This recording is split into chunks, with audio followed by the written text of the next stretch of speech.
Bonjour, premier chapitre sur la logique. Il est destiné aux élèves de MPSI. Le sommaire, la première partie sur les assertions. On va parler de connecteurs logiques, la table de vérité, l'interprétation de l'implication et de l'équivalence, prédicat et quantificateur. Deuxième partie sur les modes de raisonnement, la déduction, la contraposée, l'absurde, la disjonction de cas et l'analyse synthèse. La troisième partie sur la récurrence, et on va faire une petite introduction sur les antinaturels.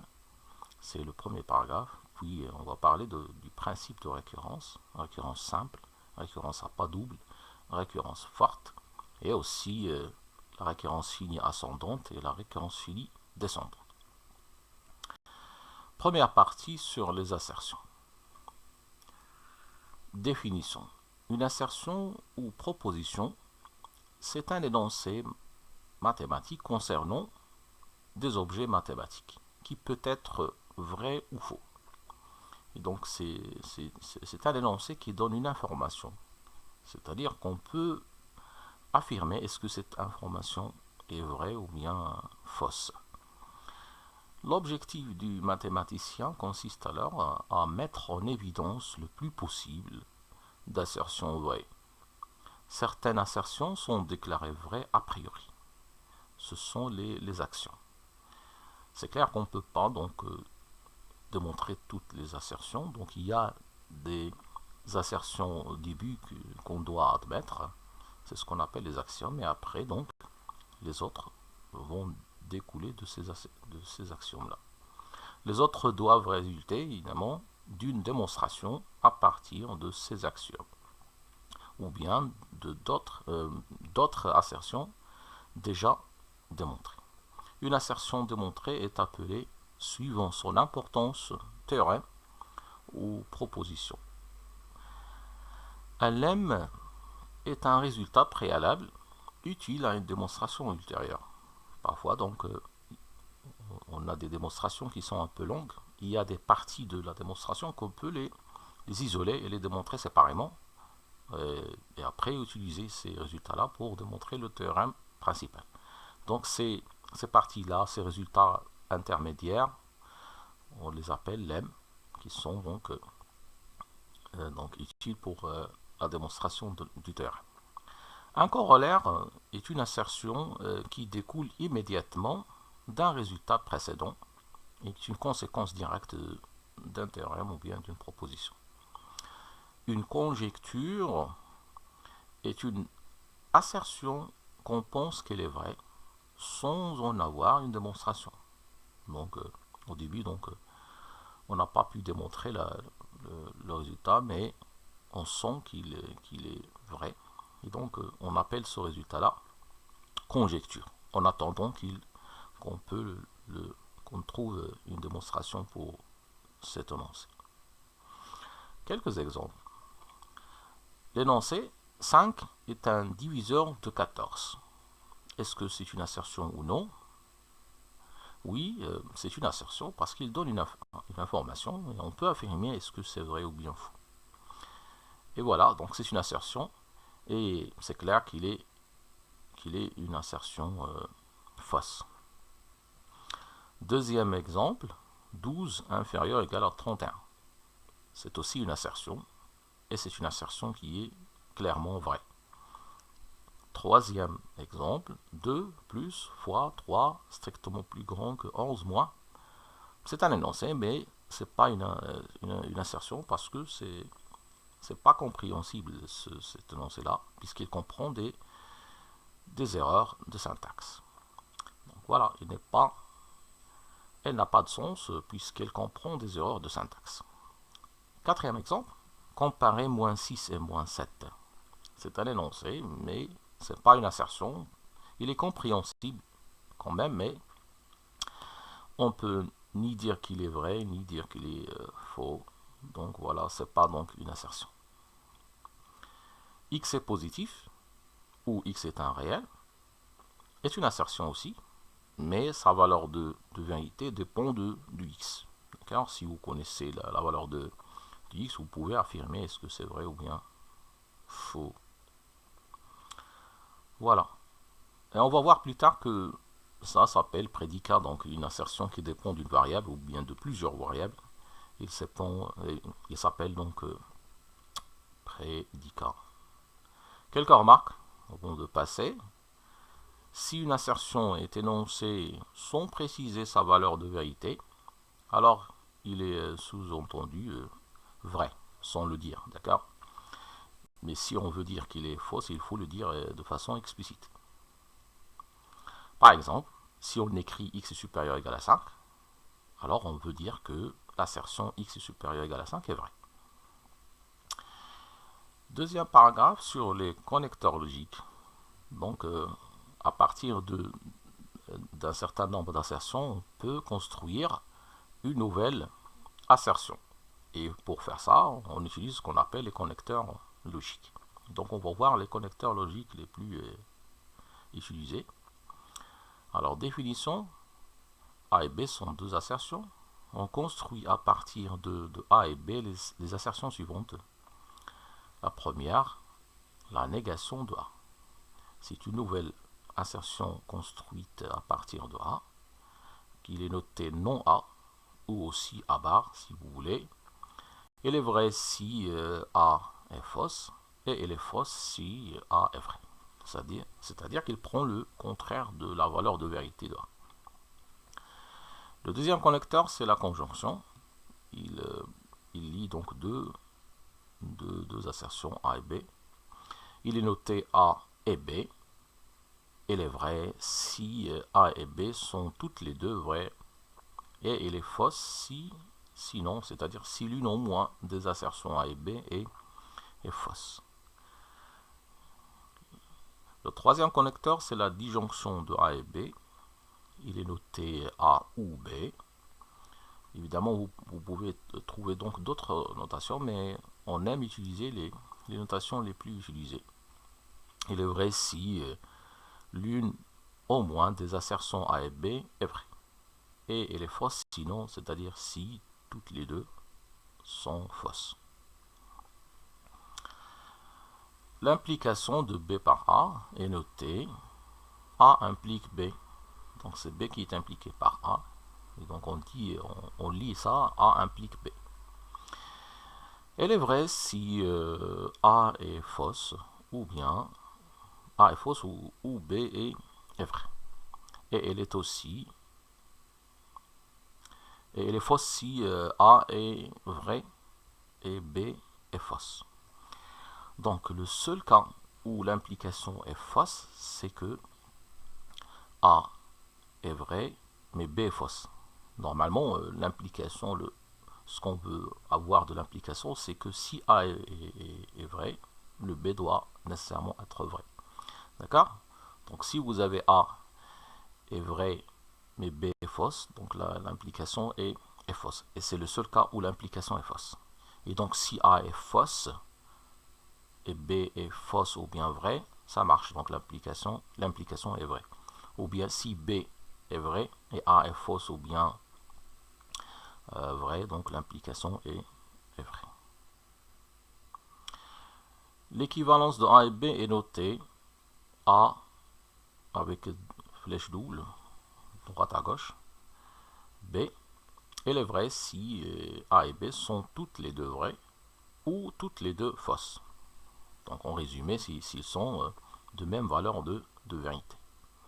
Et elle est fausse sinon, c'est-à-dire s'ils ont deux valeurs de vérité différentes. C'est-à-dire que A et B, si l'une des assertions A et B est vraie et l'autre est fausse. Et inversement aussi. Alors quelques exemples. L'assertion non 5 factoriel est pair. Est-ce qu'il est vrai ou fausse? Voilà, il faut voir d'abord l'assertion avant d'appliquer le non. Alors 5 factoriel, est-ce qu'il est pair ou non? Oui, il est pair parce que 5 factoriel c'est 5 fois 4, etc. Donc il y a des facteurs pairs dans le produit. Et donc c'est pair. En appliquant donc le connecteur non, ça devient une assertion fausse. L'assertion x supérieur égale à 1 et x inférieur égale à 0 est une assertion vraie ou fausse. Bon, c'est clair qu'il est fausse aussi parce qu'il n'y a pas de nombre x réel qui est à la fois supérieur égal à 1 et inférieur égal à 0. Donc nécessairement, l'une des deux assertions ici est fausse. Donc l'assertion totale est fausse. Parce que la conjonction n'est vraie que si les deux assertions sont vraies. L'assertion pi appartient à q ou pi supérieur égal à 3 est une assertion vraie parce que pi supérieur égal à 3 c'est une assertion vraie. Et c'est suffisant pour dire que l'assertion totale est vraie. Même si la première n'est pas vraie, puisqu'on sait que la disjonction, il suffit que l'une des deux assertions soit vraie. Quatrième exemple, x inférieur égal à y et x supérieur égal à y, c'est une assertion qui est équivalente par exemple à x est égal à y. Cinquième exemple, x supérieur ou égal à 2 et supérieur égal à 2 implique que, donc il implique beaucoup de choses. On prend par exemple x positif. X supérieur égal à 2 implique que x est positif. 1 égale à 2 implique quoi? Alors vous voyez que 1 égale à 2 c'est une assertion fausse. Et une assertion fausse implique ce que vous voulez. Implique n'importe quelle autre assertion, soit qu'il est vrai, soit qu'il est fausse. Et donc 1 égale à 2, par exemple, il implique que 1 plus 1 est égal à 2. Ou bien n'importe quelle autre assertion, soit qu'il est vrai ou bien fausse. X carré est égal à 1 est équivalent, par exemple, à x égale à 1 ou x est égal à moins 1. Table de vérité. Donc une table de vérité, ça sert à déterminer les valeurs possibles d'une assertion en dépendance d'une autre ou de plusieurs autres assertions. Une table de vérité est un tableau qui indique la valeur de vérité d'une assertion en dépendance d'un certain nombre d'assertions. Par exemple, on écrit les tables de vérité des connecteurs logiques qu'on vient de définir. Pour la négation A bar. Et donc A, il prend deux valeurs possibles, c'est vrai ou bien faux. Donc le V, c'est le symbole de la valeur de vérité vraie, et F, c'est le symbole pour la valeur de vérité fausse. Voilà. Donc A bar, il prend le contraire, donc c'est faux, vrai. Pour la disjonction, vous avez deux assertions A et B, donc chacune, il a deux possibilités, donc au total, vous avez 4 possibilités. Et donc pour la première colonne, on aura 2 fois vrai et 2 fois faux. Et pour la deuxième colonne, pour les deux premières cas, pour les deux premières lignes, pour A qui est vrai, donc le B va prendre deux valeurs, vrai et faux. Donc c'est vrai, faux, et après vrai, faux. Comme ça, donc on a tous les cas possibles. Et donc pour la quatrième colonne, on sait que A ou B est vrai si au moins l'une des deux assertions est vraie. Donc vous avez vrai, vrai, vrai. Et le seul cas où vous avez faux, c'est la dernière. La conjonction, on fait la même chose. On fait tous les cas possibles et après, donc, on remplit la troisième colonne. Vrai, faux, faux, faux. Le seul cas où l'assertion est vraie, c'est le cas où les deux assertions sont vraies. L'implication, la même chose pour les deux premières colonnes. Pour la troisième, on a dit que l'implication est vraie dans le seul cas où, en fait, on a dit que l'assertion est fausse dans le seul cas où A est vrai et B est fausse. C'est-à-dire c'est la deuxième ligne. La deuxième ligne est faux, donc l'assertion est fausse. Et pour les autres cas, l'assertion est vraie. Donc vrai, faux, vrai, vrai. Pour l'équivalence, on a dit qu'il est vrai dans le cas où les deux assertions sont de même valeur de vérité. Donc vrai, faux, faux, vrai.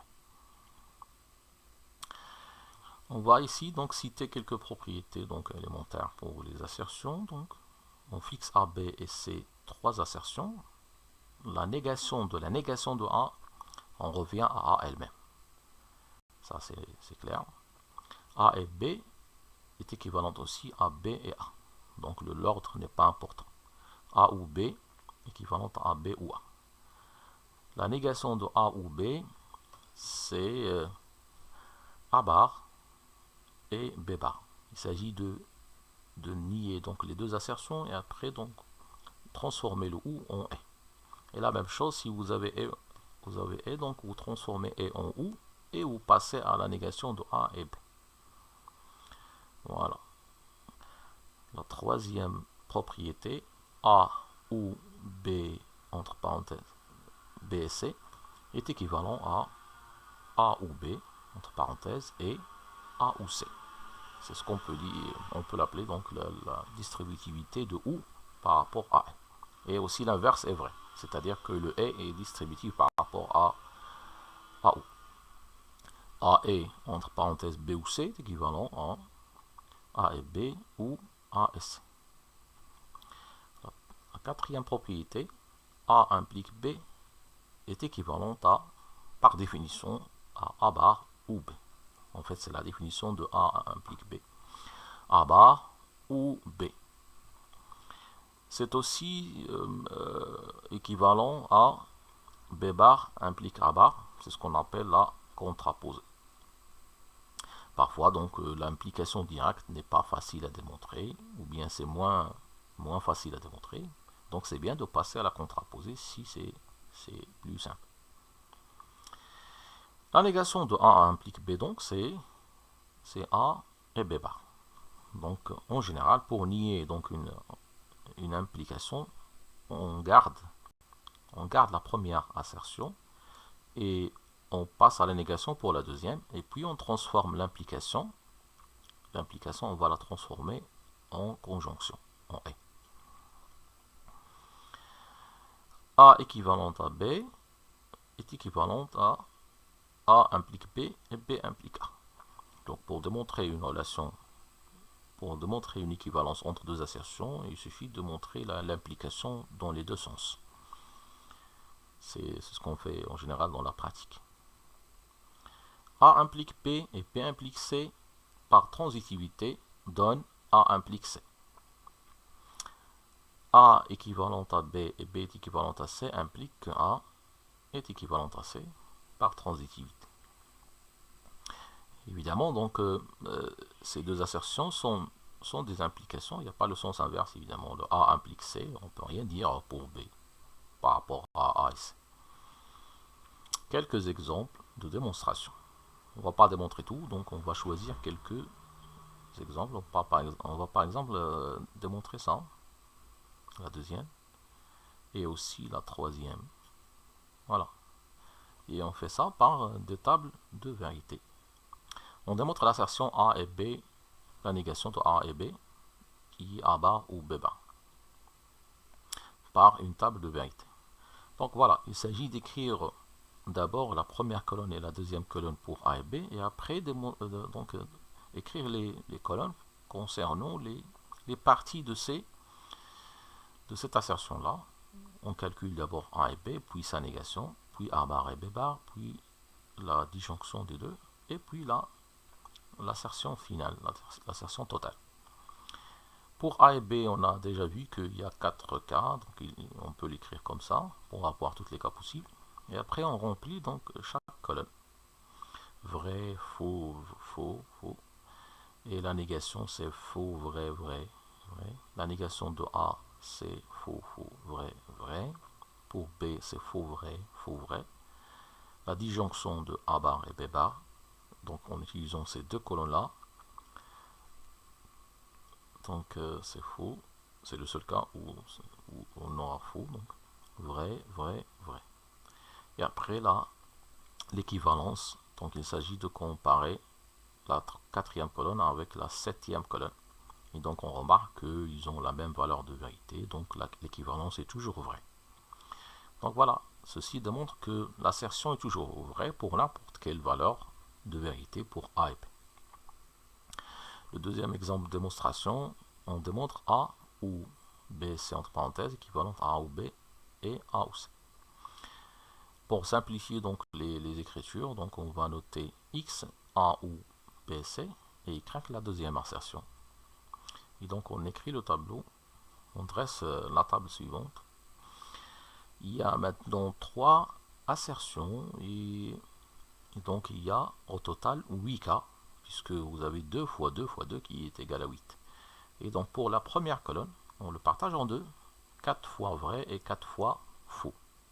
Voilà, 4 fois vrai, 4 fois faux.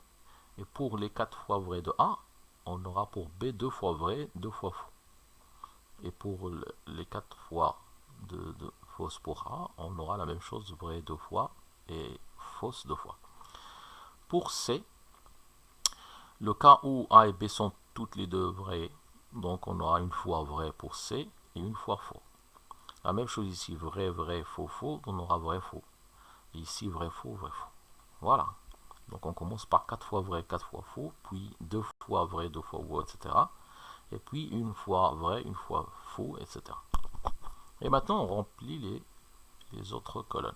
B et C, vrai, faux, faux, faux, vrai, faux, faux, faux. Le seul cas où on aura vrai, dans le cas où les deux sont vrais.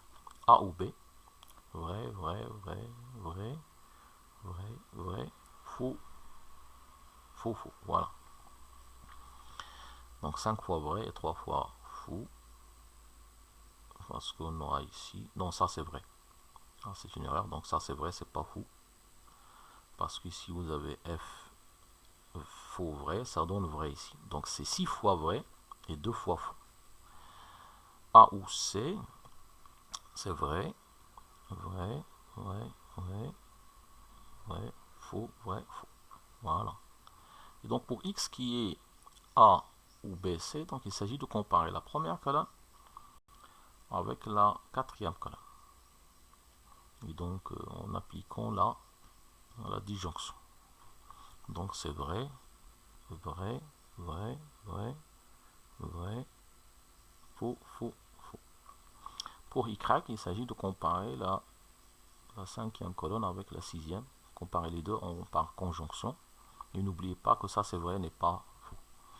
Et donc c'est une conjonction, ça donne vrai, vrai, vrai, vrai.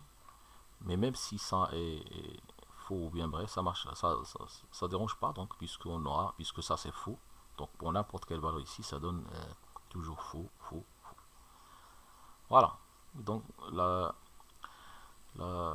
ces deux colonnes-là, donc ils prennent les mêmes valeurs de vérité dans tous les cas. Et donc leur équivalence est toujours vraie. Toujours vrai. Donc on vient de démontrer que l'assertion totale est toujours vraie pour n'importe quelle valeur de vérité pour les trois assertions A, B et C. Très bien. Ici, on va faire des interprétations pour l'implication.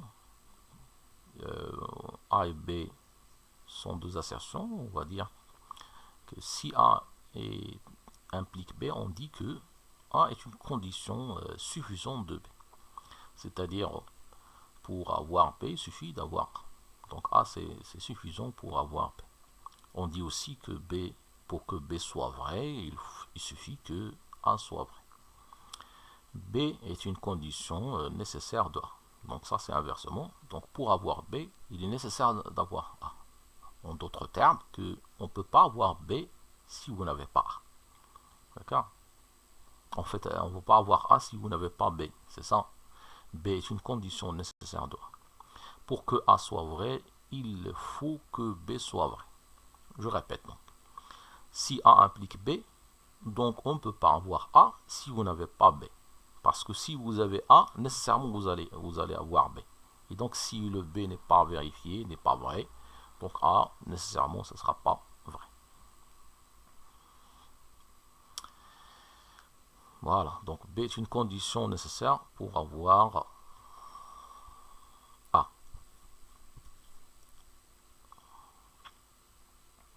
Interprétation de l'équivalence. Donc A et B sont deux assertions. Si A est équivalent à B, on dit que A est une condition nécessaire et suffisante de B. Donc puisque l'équivalence est une double implication dans les deux sens, et donc c'est clair que A, ça sera une condition nécessaire et à la fois suffisante pour B. Inversement aussi, le B est une condition nécessaire et suffisante pour A. On dit aussi que pour que A soit vrai, il faut et il suffit que B soit vrai. Ou un autre choix, c'est que A est vrai si et seulement si B est vrai. C'est la phrase qu'on utilise beaucoup. Prédicat et quantificateur. Un prédicat est une assertion qu'on peut la noter par exemple Px ou bien P de x, y, etc. Si vous avez plusieurs variables, c'est une assertion qui dépend d'une variable x ou bien de plusieurs qui prend ses valeurs dans un ensemble donné E. Ce sont les variables qui prennent ces valeurs. La variable x évidemment ici, ou bien la famille de variables prend leurs valeurs dans un ensemble donné E, qui s'appelle référentiel de P. Si pour un certain x, Px est vrai, on dit que x vérifie la propriété. Et la même chose si vous avez plusieurs. Si P de x, y, z par exemple vérifie la propriété, est vrai, si la P de x, y, z est vrai, on dit que les variables x, y, z vérifient la propriété. Ou bien le triplet x, y, z vérifie la propriété P. Par exemple, soit le prédicat P de x, sinus de x est égal à cosinus de x, où x est un réel. Alors, x vérifie la propriété P si et seulement si. Alors, vous pouvez prendre votre temps pour réfléchir un petit peu. Faisons pause.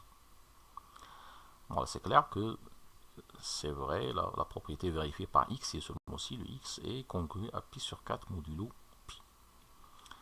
Deuxième exemple, le prédicat suivant qui est x ln de y inférieur ou égal à 0, qu'on le note q de x, y, où x est un réel et y est un réel strictement positif.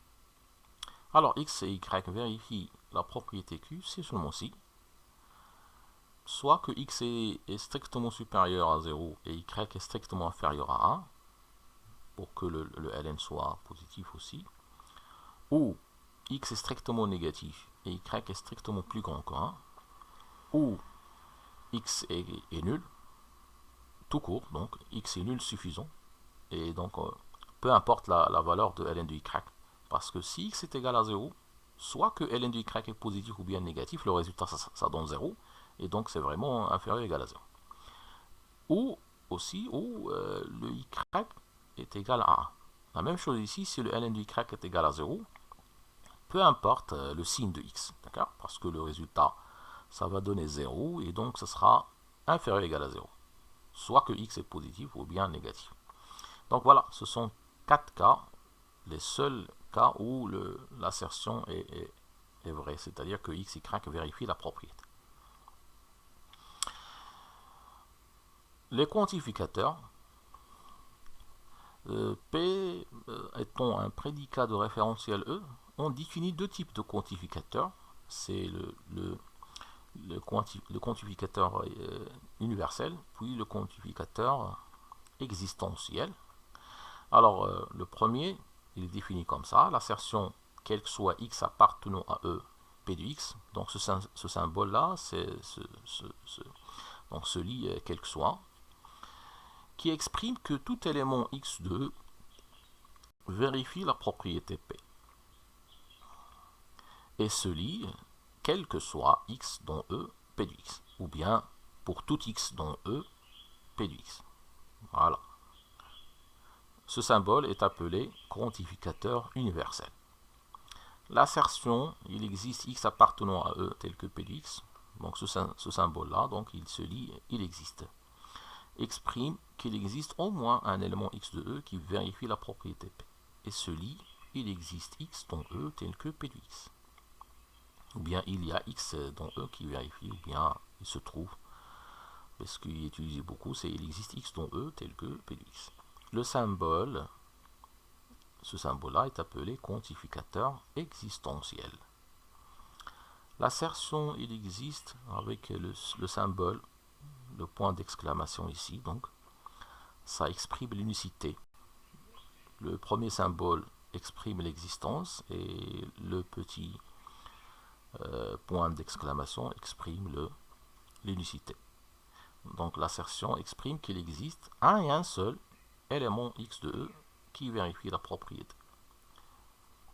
Et se dit, il existe un unique x dans E tel que P de x. Quelques exemples. L'assertion quel que soit n appartenant à n, n-1 est positif est vrai ou fausse. Bon, c'est clair qu'il est fausse parce que le 0 ne vérifie pas la propriété n-1 est supérieur ou égal à 0. Donc, puisqu'on a trouvé au moins un élément qui ne vérifie pas la propriété, donc l'assertion totale est fausse. D'accord?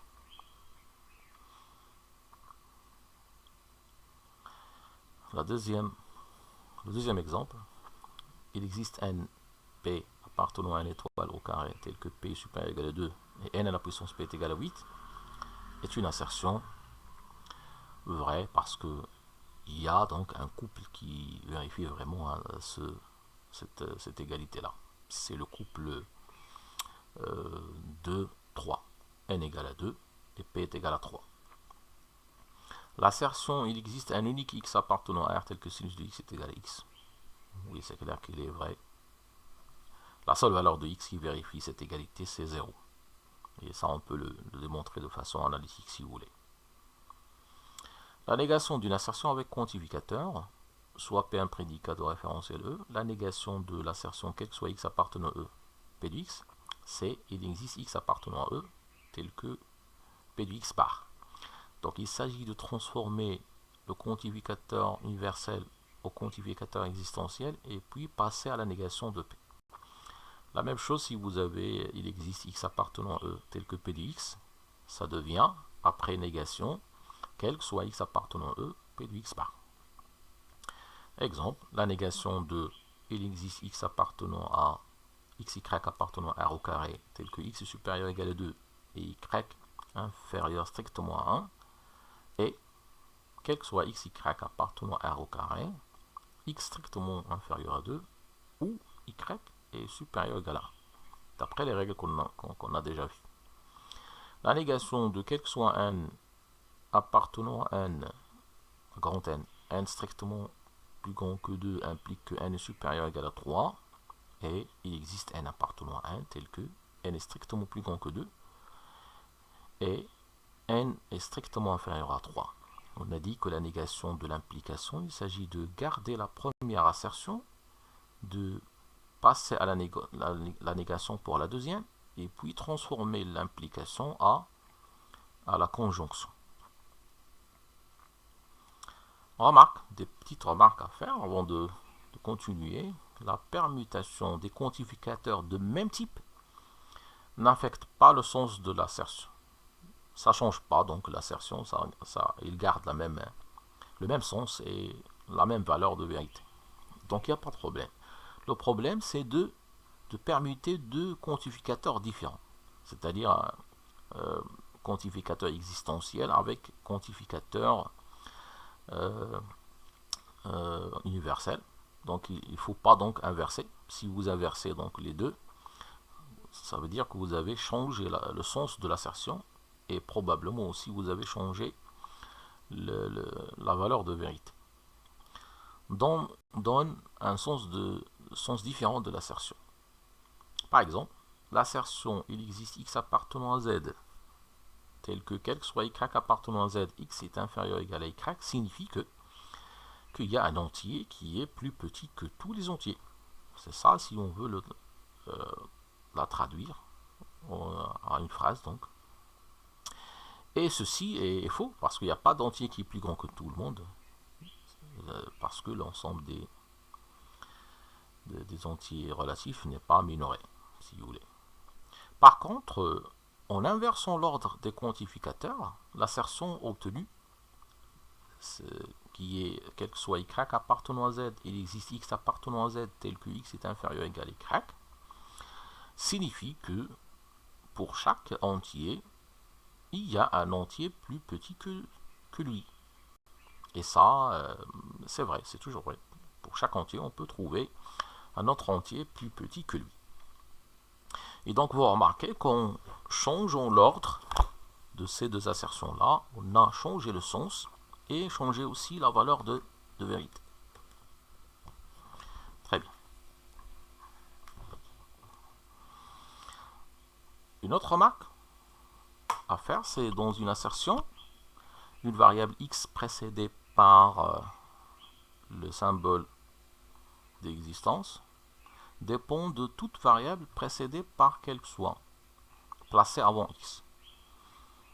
Par exemple, si vous écrivez quel que soit y appartenant à moins 1, il existe x appartenant à r tel que y est égal à sinus de x, la variable x dépend de la variable y.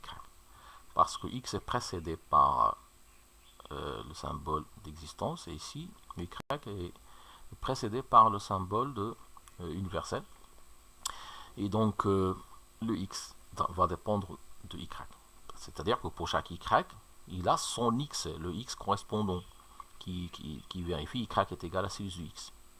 Et donc, chaque y, il a son x. Donc, x dépend de y. L'utilisation des quantificateurs et des symboles mathématiques en tant qu'abréviation, il est interdit. Il ne faut pas utiliser les symboles pour faire des abréviations.